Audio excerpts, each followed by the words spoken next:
বন্ধুরা, ইতোমধ্যে আপনারা হয়তো জেনে গেছেন যে দুবাইয়ে আল্লাহর গজব শুরু হয়ে গেছে।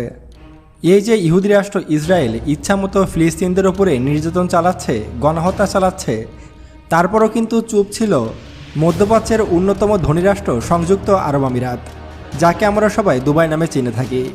দুবাইয়ের মানুষজন এতটাই নির্লজ্জ, বেহায়া এবং বেশরম যে ফিলিস্তিনদের এই কষ্টের সময় তারা বিন্দুমাত্র প্রতিবাদও জানায়নি। এমনকি যেখানে ফিলিস্তিনের সাধারণ মানুষজন ঘাস দিয়ে ইফতার করছিল, সেখানে বিলাসবহুল সব খাবার খাচ্ছিল এই সংযুক্ত আরব আমিরাতের মানুষজন। এমনকি প্রচুর পরিমাণে খাদ্য নষ্ট করে এই আরব শেখরা। বন্ধুরা, সংযুক্ত আরব আমিরাত হলো পৃথিবীর অন্যতম বিলাসবহুল একটি দেশ এবং এখানে রয়েছে অসংখ্য তেলের খনি, যার মাধ্যমে তারা কোটি কোটি টাকা উপার্জন করে থাকে। কিন্তু তাদের এই টাকা মুসলমানদের প্রয়োজনে কোনো কাজে লাগে না, বরঞ্চ তারা ভোগ বিলাসিতা এবং নিজেদের অপ্রয়োজনীয় জিনিসের পিছনে বেশি অর্থ ব্যয় করে। যেমন ইহুদিদের তৈরি দামি দামি ব্র্যান্ডের গাড়ি কিনে তারা, এছাড়া বিভিন্ন খ্রিস্টান দেশের তৈরি দামি দামি এবং বিলাসবহুল সব গাড়ি ক্রয় করে তারা। এর মাধ্যমে বেধর্মীদের আরও অর্থনৈতিকভাবে শক্তিশালী করে দিচ্ছে এই দুবাই। এমনকি সংযুক্ত আরব আমিরাত হলো পৃথিবীর অন্যতম নিকৃষ্ট একটি দেশ, যেখানে মদ থেকে শুরু করে সব অবৈধ জিনিস বৈধ। এমনকি আপনি জানলে অবাক হবেন যে মধ্যপ্রাচ্যে যে দেশগুলোতে আমেরিকার সবচেয়ে বেশি সেনাঘাঁটি এবং বিমান ঘাঁটি রয়েছে, তার মধ্যে অন্যতম দেশ হলো এই সংযুক্ত আরব আমিরাত। আমার প্রশ্ন হচ্ছে যে সংযুক্ত আরব আমিরাতকে আল্লাহ তাআলা এত নিয়ামত দিয়েছে, এত অর্থ সম্পদ দিয়েছে, তারপরেও কেন তারা ফিলিস্তিনিদের পাশে দাঁড়ায় না? উল্টারও তাদের দেশে আমেরিকার সেনাঘাঁটি করতে দিয়েছে। এমনকি মধ্যপ্রাচ্যের সবচেয়ে বড় আমেরিকান বিমান বাহিনীর বিমান ঘাঁটি রয়েছে সংযুক্ত আরব আমিরাতে, যার মাধ্যমে তারা পুরো মধ্যপ্রাচ্য কন্ট্রোল করছে। শুধু তাই নয়, বেধর্মীদের সাথেই তাদের সম্পর্ক বেশি। এমনকি ভারতের মতো নিকৃষ্ট দেশকে তাদের দেশে মন্দির তৈরি করার অনুমতি দিয়েছে, এমনকি তা উদ্বোধনও হয়ে গেছে। প্রায় 700 কোটি টাকা ব্যয়ে সংযুক্ত আরব আমিরাতের মতো জায়গায় একটি মুসলিম রাষ্ট্রে বিশাল বড় মন্দির তৈরি করেছে হিন্দুরা। আর এরপর থেকে আল্লাহর গজব শুরু হয়ে গেছে সংযুক্ত আরব আমিরাতে।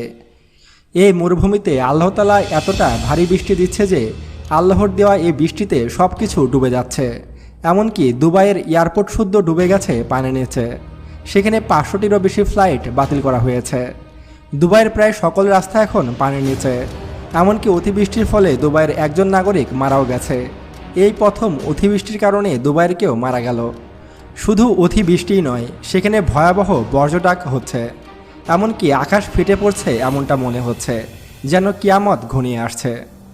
বন্ধুরা, সংযুক্ত আরব আমিরাতের ওপর যেমন আল্লাহর গজব শুরু হয়েছে, তেমনটা হয়তো বাংলাদেশের ওপরও শুরু হতে পারে। ইতোমধ্যেই কিন্তু বাংলাদেশে গরম ব্যাপক হারে বৃদ্ধি পেয়েছে। এমনকি এই বছর ব্যাপক হারে ঝড় বৃষ্টি হতে পারে বাংলাদেশে। আর আপনি জানলে অবাক হবেন যে দুবাইয়ের মতো একই ভুল করতে যাচ্ছে বাংলাদেশ। 99% মুসলিম যে দেশে, সে দেশে তৈরি হচ্ছে দক্ষিণ এশিয়ার সবচেয়ে বড় মন্দির। এমনকি বাংলাদেশ সরকারের তত্ত্বাবধানে বাংলাদেশে এই মন্দিরটি তৈরি হচ্ছে, যেটি তৈরি করতে বাংলাদেশ সরকারের ব্যয় হচ্ছে প্রায় 800 কোটি টাকা। 99% মুসলিমের এই দেশে এত বড় মন্দির তৈরি করা এবং সেখানে মূর্তি পূজা করা হবে, এটা সত্যিই অনেক হাস্যকর বিষয় এবং অনেক চিন্তারও বিষয়। বাংলাদেশ সরকারও দুবাইয়ের মতো একই ভুল করতে যাচ্ছে। এর ফলে বাংলাদেশের ওপরও আল্লাহ তাআলার গজব পড়তে পারে। এমনকি ইতোমধ্যেই বাংলাদেশের ওপরে আল্লাহ তাআলা নারাজ হয়েছে। হয়তো বাংলাদেশে এমন একটি ভূমিকম্প আসবে, যে ভূমিকম্পে পুরো বাংলাদেশ মাটির নিচে চলে যাবে। বন্ধুরা, আপনারা হয়তো অনেকে বলতে পারেন যে আমার চ্যানেল তো সায়েন্স বিডি, তাহলে আমি কেন ধার্মিক কথা বলছি? আসলে ইসলাম ধর্ম এমন একটি ধর্ম যে ধর্মে কোনো ভুল নেই। এখন ইসলাম ধর্মের কোনো কিছু যদি বিজ্ঞান আবিষ্কার করতে না পারে, তাহলে সেটা বিজ্ঞানের ব্যর্থতা, আমাদের ধর্মের ব্যর্থতা নয়। পবিত্র কোরআনে বর্ণিত রয়েছে যে আল্লাহ তাআলা যখন কোনো কওমের ওপরে নারাজ হয়, তখন সেখানে অতিবৃষ্টি দিয়ে সব কিছু ডুবিয়ে দেয়, অথবা সেখানে আল্লাহ তাআলার গজব নাজিল হয়। যেমনটা বর্তমানে ঘটছে দুবাইয়ে, তেমনটা বাংলাদেশের সাথেও ঘটতে পারে।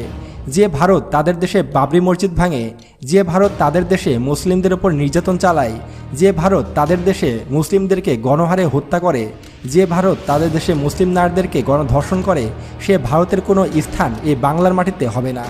এই বাংলাদেশ 12 আউলিয়ার বাংলাদেশ। এই বাংলাদেশ শতভাগ মুসলিম কান্ট্রির একটি দেশ। ইসলাম আমাদের ধর্ম, আল্লাহ আমাদের সৃষ্টিকর্তা।